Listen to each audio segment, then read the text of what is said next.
Pemirsa, menghadapi resesi ekonomi global serta dampaknya bagi perekonomian nasional, kabupaten dan kota di Kalbar harus dapat membuat terobosan baru untuk mempertahankan kekuatan ekonomi di daerahnya masing-masing. Hal tersebut disampaikan oleh Sekda Provinsi Kalimantan Barat usai menghadiri Vikon bersama Presiden dan Bank Indonesia.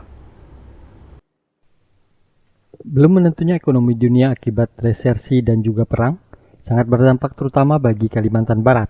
Untuk menstabilkan perekonomian dan juga menyiapkan ketahanan pangan, terobosan dan inovasi baru harus dilakukan oleh kepala daerah agar resesi ekonomi ini tidak terlalu mempengaruhi roda perekonomian mereka.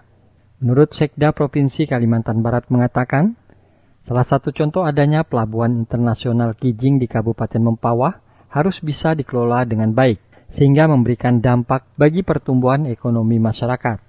Begitu juga di kota Pontianak sebagai pusat pemerintahan harus mampu berinovasi agar resesi ekonomi global tidak berpengaruh pada ekonomi kota Pontianak. Pemulihan ekonomi Kalimantan Barat ini kan pertumbuhan ekonominya 6,48% ya, dan ini sebenarnya lebih tinggi dari pertumbuhan ekonomi nasional. Nah, tapi memang Kalbar ini sebenarnya semua kabupaten kota harus mampu memanfaatkan peluang-peluang yang ada untuk membuat pusat-pusat pertumbuhan ekonomi baru ya. Nah, misalnya sekarang kan kita sudah punya pelabuhan Kijing, pelabuhan internasional itu kan, pelabuhan internasional Kijing untuk ekspor ya. Dan itu pelabuhan terbesar di Pulau Kalimantan ya. Dan ini sebenarnya mereka kan perlu dukungan ya, potensi-potensi, peluang-peluang bisnis termasuk ekspor itu harusnya sudah ditangkap, dimanfaatkan peluang-peluang itu oleh kabupaten kota ya.